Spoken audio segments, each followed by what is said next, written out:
ನಮಸ್ಕಾರ ಸುದ್ದಿ ಸಂಜೆಗೆ ಸ್ವಾಗತ. ನಾನು ನವಿತಾ.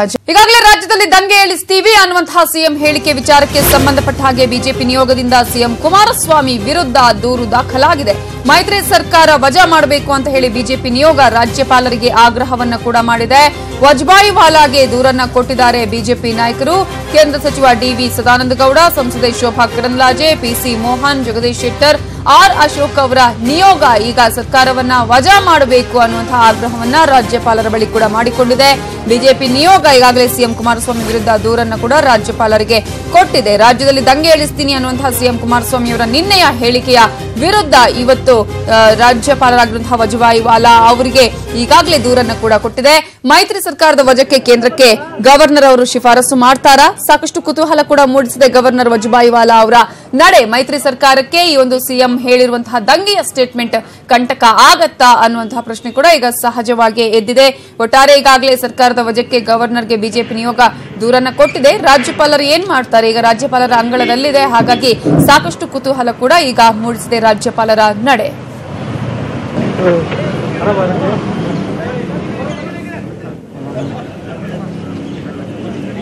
ಈಗಾಗಲೇ ರಾಜ್ಯಪಾಲರಿಗೆ ದೂರನ್ನ ಕೂಡ ಕೊಟ್ಟಿದ್ದಾರೆ ಬಿಜೆಪಿಯ ಸಾಕಷ್ಟು ಮುಖಂಡರುಗಳು. ಈಗ ಗಮನಿಸಬಹುದು, ಕೇಂದ್ರ ಸಚಿವರಾಗಿರುವಂತಹ ಡಿವಿ ಸದಾನಂದಗೌಡ ಅವರು ಕೂಡ ಇದ್ದಾರೆ. ಹಾಗೆಯೇ ಸಂಸದೆ ಶೋಭಾ ಕರಂದ್ಲಾಜೆ ಅವರಿದ್ದಾರೆ, ಪಿಸಿ ಮೋಹನ್ ಅವರಿದ್ದಾರೆ, ಜಗದೀಶ್ ಶೆಟ್ಟರ್ ಇದ್ದಾರೆ, ಆರ್ ಅಶೋಕ್ ಅವರು ಕೂಡ ಇದ್ದಾರೆ, ಸುರೇಶ್ ಕುಮಾರ್ ಅವರಿದ್ದಾರೆ. ಹೀಗೆ ಸಾಕಷ್ಟು ಬಿಜೆಪಿಯ ನಾಯಕರುಗಳು ಕೂಡ ಈಗ ರಾಜ್ಯಪಾಲರನ್ನ ಭೇಟಿ ಮಾಡಿದ್ದಾರೆ. ಭೇಟಿ ಮಾಡಿ ಅವರಿಗೆ ದೂರನ್ನ ಕೂಡ ಕೊಟ್ಟಿರುವಂತಹ ಪ್ರತಿಯನ್ನ ಕೂಡ ನೀವು ಗಮನಿಸಬಹುದು. ಈಗಾಗಲೇ ಮಾಧ್ಯಮಗಳಿಗೆ ಕೂಡ ಒಂದು ಪ್ರತಿ ಲಭ್ಯ ಆಗಿರೋದು. ಅದರ ಜೊತೆಗೆ ಈಗಾಗಲೇ ಸಿಎಂ ಕುಮಾರಸ್ವಾಮಿ ಕೊಟ್ಟಿರುವಂತಹ ಹೇಳಿಕೆಯ ವಿರುದ್ಧ ಕ್ರಮವನ್ನ ತೆಗೆದುಕೊಳ್ಳಬೇಕು ಅನ್ನುವಂತಹ ಒಂದು ಆಗ್ರಹವನ್ನ ಕೂಡ ಮಾಡಿದ್ದಾರೆ. ಈಗ ರಾಜ್ಯಪಾಲರ ನಡೆ ಈಗ ಸಾಕಷ್ಟು ಕುತೂಹಲಕ್ಕೆ ಕೂಡ ಕಾರಣ ಆಗಿದೆ.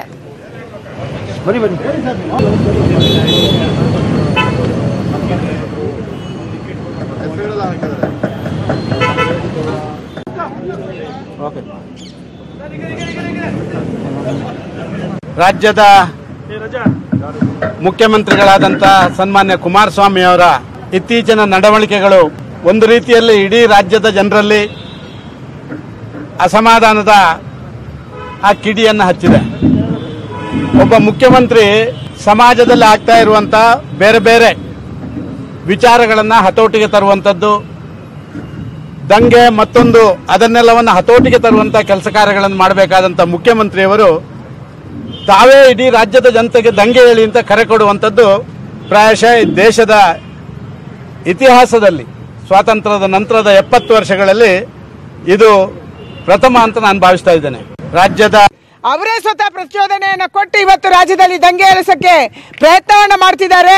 ಅದಕ್ಕಾಗಿ ಕುಮಾರಸ್ವಾಮಿ ಅವರ ಮೇಲೆ ಕೂಡ 124A ಅಥವಾ 124 ಸೆಡೇಷನ್ ಕಾನೂನು, ರಾಜದ್ರೋಹದ ಕಾನೂನಿನ ಅಡಿಯಲ್ಲಿ, IPC ಅಡಿಯಲ್ಲಿ ನೀವು ಕೇಸನ್ನು ಬುಕ್ ಮಾಡಬೇಕು, ಕಾನೂನಿನಂತೆ ಕ್ರಮವನ್ನು ಕೈಗೊಳ್ಳಬೇಕನ್ನುವಂಥ ಆಗ್ರಹವನ್ನ ರಾಜ್ಯದ ಪೊಲೀಸ್ ವರಿಷ್ಠಾಧಿಕಾರಿಗಳಿಗೆ ನಾವು ಮಾಡಿದ್ದೀವಿ. ಅವರೇ ಸ್ವತಃ ಪ್ರಚೋದನೆಯನ್ನು. ಈ ಬಗ್ಗೆ ಡೀಟೇಲ್ಸ್ ಕೊಡೋದಕ್ಕೆ ನಮ್ಮ ರಿಪೋರ್ಟರ್ ಕೃಷ್ಣ ಈಗ ರಾಜಭವನದಿಂದ ನೇರ ಸಂಪರ್ಕದಲ್ಲಿದ್ದಾರೆ. ಕೃಷ್ಣ, ಈಗಾಗಲೇ ರಾಜ್ಯ ಬಿಜೆಪಿ ನಾಯಕರ ನಿಯೋಗ ಈಗಾಗಲೇ ರಾಜ್ಯಪಾಲರಿಗೆ ದೂರನ್ನ ಕೂಡ ಕೊಟ್ಟಿದೆ. ಹಾಗಾಗಿ ಯಾವ ರೀತಿಯಾದಂತಹ ದೂರನ್ನ ಅವರು ಕೊಟ್ಟಿರುವಂತಹ ದೂರಲ್ಲಿ ಉಲ್ಲೇಖ ಮಾಡಲಾಗಿದೆ. ರಾಜ್ಯಪಾಲರ ನಡೆ ಏನ್ ಆಗಬಹುದು, ಯಾವ ರೀತಿಯಾಗಿ ಸ್ಪಂದಿಸಿದ್ದಾರಂತೆ ರಾಜ್ಯಪಾಲರು? ನವಿತಾ, ಈಗಾಗಲೇ ಏನು ಮುಖ್ಯಮಂತ್ರಿ ಎಚ್ ಡಿ ಕುಮಾರಸ್ವಾಮಿ ಅವರು ದಂಗೆ ಏಳಿಸುವಂತಹ ಒಂದು ಹೇಳಿಕೆಯನ್ನು ಕೊಟ್ಟಿದ್ದಾರೆ. ಆ ಒಂದು ಹೇಳಿಕೆ ವಿರುದ್ಧವಾಗಿ ಇವತ್ತು ಬಿಜೆಪಿ ನಾಯಕರು ರಾಜ್ಯಪಾಲ ವಜುಭಾಯಿ ವಾಲಾರಿಗೆ ಒಂದು ದೂರನ್ನು ಕೊಟ್ಟಿರುವಂತದ್ದು. ಸುಮಾರು ಅರ್ಧ ಗಂಟೆ ಕಾಲ ಹೆಚ್ಚು ಕಾಲ ಅವರಿಗೆ ಈ ಒಂದು ವಿಚಾರವನ್ನ ಮನವರಿಕೆ ಮಾಡುವಂತಹ ಒಂದು ಪ್ರಯತ್ನವನ್ನು ಕೂಡ ಮಾಡಿರುವಂತದ್ದು. ಪ್ರಮುಖವಾಗಿ ಈಗಾಗಲೇ ಮುಖ್ಯಮಂತ್ರಿ ಎಚ್ ಡಿ ಕುಮಾರಸ್ವಾಮಿ ಅವರು ದಂಗೆ ಎಬ್ಬಿಸುವಂತಹ ಹೇಳಿಕೆಯನ್ನ ನಿನ್ನೆ ಹಾಸನದಲ್ಲಿ ಮಾತಾಡಿದಂತಹ ಸಂದರ್ಭದಲ್ಲಿ ಹೇಳಿರುವಂತದ್ದು. ಈ ಒಂದು ಹೇಳಿಕೆ ರಾಜ್ಯದಲ್ಲಿ ಇಷ್ಟರ ಮಟ್ಟಿಗೆ ಸೇರಿ, ರಾಜ್ಯದ ಮುಖ್ಯಮಂತ್ರಿ ಆದಂತವರು ಈ ರೀತಿಯಾದಂತಹ ಹೇಳಿಕೆಯನ್ನ ಕೊಟ್ಟಿರತಕ್ಕಂಥದ್ದು ಇಷ್ಟರ ಮಟ್ಟಿಗೆ ಸೇರಿ ಅನ್ನೋ ಒಂದು ಮನವರಿಕೆಯನ್ನು ಕೂಡ ಮಾಡಿಕೊಂಡಿದ್ದಾರೆ. ಈಗಾಗಲೇ ಪ್ರಮುಖವಾಗಿ ಏನಂತಂದ್ರೆ ಈ ಒಂದು ಹೇಳಿಕೆ ರಾಜ್ಯದಲ್ಲಿ ಉಂಟಾದಂತಹ ಸಂದರ್ಭದಲ್ಲಿ ಪ್ರಮುಖವಾಗಿ ರಾಜ್ಯದ ಮುಖ್ಯಮಂತ್ರಿಗಳಾಗಿರುವಂತಹ ಎಚ್ ಡಿ ಕುಮಾರಸ್ವಾಮಿ ಅವರು ಅದನ್ನು ಹತೋಟಕ್ಕೆ ತರಬೇಕು. ಆದ್ರೆ ಎಲ್ಲೋ ಒಂದ್ ಕಡೆ ಅವರು ಮುಖ್ಯಮಂತ್ರಿ ಎಚ್ ಡಿ ಕುಮಾರಸ್ವಾಮಿ ಅವರು ಅದರ ವಿರುದ್ಧವಾಗಿ ನಡ್ಕೊಳ್ತಾ ಇದ್ದಾರೆ. ಈಗ ಇವರ ವಿರುದ್ಧವಾಗಿ ಸೂಕ್ತವಾದಂತಹ ಕ್ರಮವನ್ನು ಕೈಗೊಳ್ಳಬೇಕು. ಜೊತೆಗೆ ಈ ಒಂದು ವಿಚಾರವಾಗೂ ಕೂಡ ಕೇಂದ್ರ ಸರ್ಕಾರಕ್ಕೆ ಒಂದು ಮನವರಿಕೆಯನ್ನು ಮಾಡಿಕೊಡ್ಬೇಕು. ಪ್ರಮುಖವಾಗಿ ರಾಜ್ಯ ಸರ್ಕಾರವನ್ನು ಒಂದು ವಜಾ ಮಾಡುವಂತಹ ಒಂದು ಪ್ರಯತ್ನವನ್ನು, ಶಿಫಾರಸು ಮಾಡುವಂತಹ ಒಂದು ಪ್ರಯತ್ನವನ್ನು ಕೂಡ ಮಾಡಬೇಕು ಅನ್ನುವಂಥ ಒತ್ತಾಯವನ್ನು ಬಿಜೆಪಿ ನಾಯಕರು ರಾಜ್ಯಪಾಲ ವಜುಭಾಯಿ ವಾಲಾ ಅವರಿಗೆ ಮಾಡಿರುವಂತದ್ದು. ಜೊತೆಗೆ ಏನಂತಂದ್ರೆ ಪ್ರಮುಖವಾಗಿ ಈಗಾಗಲೇ ಎಚ್ ಡಿ ಕುಮಾರಸ್ವಾಮಿ ನಿನ್ನೆ ಆದಂತಹ ಸಂದರ್ಭದಲ್ಲಿ ಪ್ರಮುಖವಾಗಿ ಕಾಂಗ್ರೆಸ್ ಕಾರ್ಯಕರ್ತರು ಪ್ರತಿಭಟನೆ ಮಾಡುವಂತಹ ಸಂದರ್ಭದಲ್ಲಿ ವಿರೋಧ ಪಕ್ಷದ ನಾಯಕರಾಗಿರ್ತಕ್ಕಂಥ ಬಿ ಎಸ್ ಯಡಿಯೂರಪ್ಪನವರ ಪ್ರತಿಭಟನೆ ಮಾಡುವಂತಹ ಸಂದರ್ಭದಲ್ಲಿ ಅವರ ಮೇಲೂ ಕೂಡ ಏನು ಮನೆ ಮೇಲೆ ದಾಳಿ ನಡೆಯುತ್ತೆ, ಎಲ್ಲಾ ವಿಚಾರಗಳ ಬಗ್ಗೆ ಕೂಡ ಕಾನೂನು ವ್ಯವಸ್ಥೆ, ಎಲ್ಲಾ ಘಟನೆಗಳಿಂದ ಕಾನೂನು ವ್ಯವಸ್ಥೆ ಸಂಪೂರ್ಣವಾಗಿ ಏನು ಹದಗೆಟ್ಟಿದೆ. ಹೀಗಾಗಿ ಇವರ ವಿರುದ್ಧವಾಗಿ ಸೂಕ್ತವಾದಂತಹ ಕ್ರಮ ಕೈಗೊಳ್ಳಬೇಕು. ಜೊತೆಗೆ ಸಂವಿಧಾನಬದ್ಧವಾಗಿ ಮುಖ್ಯಮಂತ್ರಿ ಈ ರೀತಿಯಾದಂತಹ ಮುಖ್ಯಮಂತ್ರಿ ಎಚ್ ಡಿ ಕುಮಾರಸ್ವಾಮಿ ಅಂದ್ರೆ ಮುಖ್ಯಮಂತ್ರಿಗಳವರು ಯಾವ್ದಾದ್ರು ಒಂದು ಈ ರೀತಿಯಾದಂತಹ ಒಂದು ತಪ್ಪು ಮಾಡಿದಂತಹ ಸಂದರ್ಭದಲ್ಲಿ ಸಂವಿಧಾನದಲ್ಲಿ ಯಾವ ರೀತಿಯಾದಂತಹ ಒಂದು ಕಾಯ್ದೆ ಇದೆ ಆ ನಿಯಮನ ಅನುಸಾರವಾಗಿ ಮುಖ್ಯಮಂತ್ರಿ ಎಚ್ ಡಿ ಕುಮಾರಸ್ವಾಮಿ ವಿರುದ್ಧವಾಗಿ ಕ್ರಮ ಕೈಗೊಳ್ಳಬೇಕು ಅನ್ನೋ ಒಂದು ಒತ್ತಾಯವನ್ನ ಬಿಜೆಪಿ ನಾಯಕರು ಮಾಡಿರುವಂತದ್ದು. ಅದಕ್ಕೆ ಈ ಒಂದು ವಿಚಾರಕ್ಕೂ ಕೂಡ ರಾಜ್ಯಪಾಲ ವಜೂಭಾಯಿ ವಾಲಾ ಅವರು ಕೂಡ ಒಂದು ಭರವಸೆಯನ್ನ ಕೊಟ್ಟಿದ್ದಾರೆ ಅನ್ನೋ ಮಾತನ್ನ ಬಿಜೆಪಿ ನಾಯಕರು ಹೇಳಿರುವಂತದ್ದು. ಪ್ರಮುಖವಾಗಿ ಎಚ್ ಡಿ ಕುಮಾರಸ್ವಾಮಿ ಅವರು ಯಾವ ಒಂದು ಸಂದರ್ಭದಲ್ಲಿ ಒಂದು ಹೇಳಿಕೆ ಕೊಟ್ಟಿದ್ದಾರೆ ಆ ಒಂದು ಹೇಳಿಕೆ ಬಗ್ಗೆ ಸಂಪೂರ್ಣವಾಗಿ ಪರಿಶೀಲನೆ ಮಾಡೋದ್ರ ಮೂಲಕವಾಗಿ ಅವರ ವಿರುದ್ಧ ಕ್ರಮ ಕೈಗೊಳ್ಳುವಂತಹ ಭರವಸೆಯನ್ನ ರಾಜ್ಯಪಾಲ ವಜೂಭಾಯಿ ವಾಲಾ ಇವತ್ತು ರಾಜ್ಯ ಬಿಜೆಪಿ ನಾಯಕರಿಗೆ ಕೊಟ್ಟಿರುವಂತದ್ದು.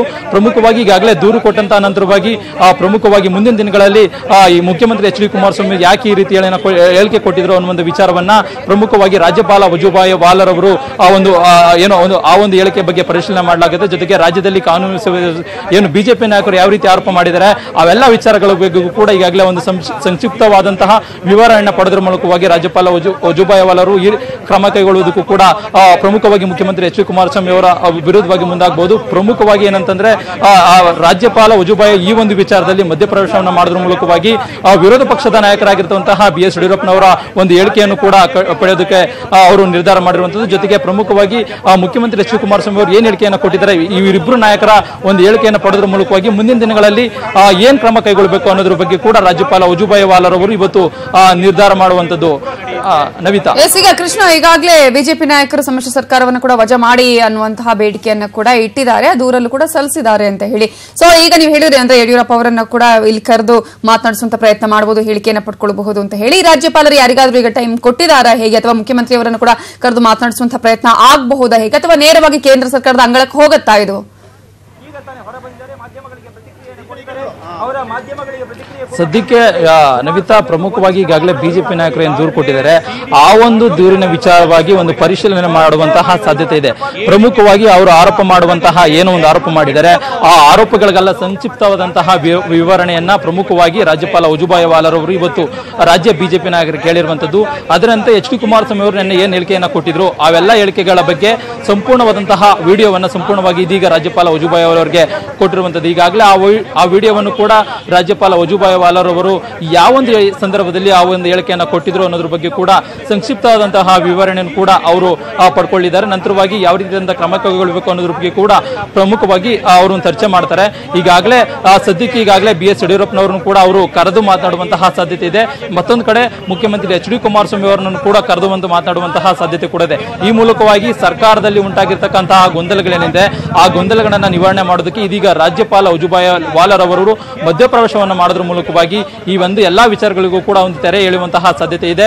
ಪ್ರಮುಖವಾಗಿ ಮತ್ತೊಂದು ಕಡೆ ಈಗಾಗಲೇ ಬಿಜೆಪಿ ನಾಯಕರು ಕೂಡ ಏನು ಸರ್ಕಾರವನ್ನ ವಜಾ ಮಾಡಬೇಕು ಅನ್ನೋ ಒಂದು ಒತ್ತಾಯವನ್ನು ಕೂಡ ಮಾಡ್ಕೊಂಡಿದ್ದಾರೆ ಅನ್ನುವಂಥದ್ದು. ಹೀಗಾಗಿ ಈ ಒಂದು ವಿಚಾರವನ್ನು ಕೂಡ ಕೇಂದ್ರ ಸರ್ಕಾರಕ್ಕೆ ಒಂದು ಶಿಫಾರಸು ಮಾಡೋದ್ರ ಮೂಲಕವಾಗಿ ಅಲ್ಲಿ ಯಾವ ರೀತಿಯಾದಂತಹ ಚರ್ಚೆ ಮಾಡಬೇಕು ಅನ್ನೋದ್ರ ಬಗ್ಗೆ ಅಂತಿಮವಾಗಿ ಅಲ್ಲಿ ಕೇಂದ್ರ ಸರ್ಕಾರದ ನಾಯಕರು ಕೇಂದ್ರದ ಸಚಿವರ ಜೊತೆ ಚರ್ಚೆ ಮಾಡೋದ್ರ ಮೂಲಕವಾಗಿ ಇಲ್ಲಿ ಕೊನೆಯದಾಗಿ ಒಂದು ಯಾವ ರೀತಿಯಾದಂತಹ ಕ್ರಮ ಕೈಗೊಳ್ಳಬೇಕು ಅನ್ನೋದ್ರ ಬಗ್ಗೆ ರಾಜ್ಯಪಾಲ ವಜೂಭಾಯಿ ಅವರು ನಿರ್ಧಾರ ಮಾಡುವಂತಹ ಸಾಧ್ಯತೆ ಇದೆ. ಥ್ಯಾಂಕ್ ಯು ಕೃಷ್ಣ ಡೀಟೇಲ್ಸ್ಗೆ. ಈಗಾಗಲೇ ರಾಜ್ಯಪಾಲರಿಗೆ ದೂರನ್ನ ಸಲ್ಲಿಸಿದ ಬಳಿಕ ಮಾಧ್ಯಮಗಳ ಜೊತೆ ಆರ್ ಅಶೋಕ್ ಅವರು ಕೂಡ ಮಾತನಾಡಿದ್ದಾರೆ. ಅವರು ಏನ್ ಹೇಳಿದ್ರು ಈ ಸಂದರ್ಭದಲ್ಲಿ ನೋಡೋಣ. ಇವತ್ತು ಗೌರವಾನ್ವಿತ ರಾಜ್ಯಪಾಲರಿಗೆ ಈ ದಂಗೆ ಹೇಳಿ ಇಡೀ ರಾಜ್ಯದ ಜನ ಅನ್ನೋ ಹೇಳಿಕೆ ಬಗ್ಗೆ ದೂರನ್ನ ಕೊಟ್ಟಿದ್ದೀರಿ. ನಾನು ಕಾಂಗ್ರೆಸ್ ಅವ್ರನ್ನ ಕೇಳಕ್ಕೆ ಇಷ್ಟಪಡೋದು, ಸರ್ಕಾರ ಬೀಳಲ್ಲ ಅಂತ ಇದ್ದೀರಲ್ಲ, ಪ್ರತಿದಿನ ನೀವು ಸಭೆಗಳು ಯಾಕೆ ಮಾಡ್ತಾ ಇದ್ದೀರಾ? ಕುಮಾರಸ್ವಾಮಿ ಅವರು, ಸಿದ್ದರಾಮಯ್ಯನವರು, ದಿನೇಶ್ ಅವರು, ಪರಮೇಶ್ವರ್ ಅವರು ಪ್ರತಿದಿನ ಸಭೆಗಳು ಯಾಕೆ ಮಾಡ್ತಾ ಇದ್ದಾರೆ? ನಿಮ್ಮ ಸರ್ಕಾರ ಗಟ್ಟಿಗಿದ್ರೆ ಆರಾಮಾಗಿ ನೀವು ಪ್ರವಾಸ ಹೋಗಿ ಅಭಿವೃದ್ಧಿ ಕಾರ್ಯಗಳು ಮಾಡ್ಬೋದಾಯ್ತಲ್ಲ. ನಿಮಗೆ, ನನಗೆ ಗೊತ್ತಿರೋ ಪ್ರಕಾರ ನಿಮಗೆ ಈ ಸರ್ಕಾರ ಉಳಿತದೆ ಅನ್ನೋ ನಂಬಿಕೆ ಇಲ್ಲ. ಆದ್ರಿಂದ ನೀವು ಪದೇ ಪದೇ ಸಭೆಗಳನ್ನ ಮಾಡೋ ಮುಖಾಂತರ ಸರ್ಕಾರ ಉಳಿಸ್ಕೊಳ್ಬೇಕು ಅನ್ನೋ ಒಂದು ಪ್ರಯತ್ನದಲ್ಲಿ ನೀವು ಭಾಗಿಯಾಗಿರೋದು ಸ್ಪಷ್ಟವಾಗಿ ಕಾಣ್ತದೆ.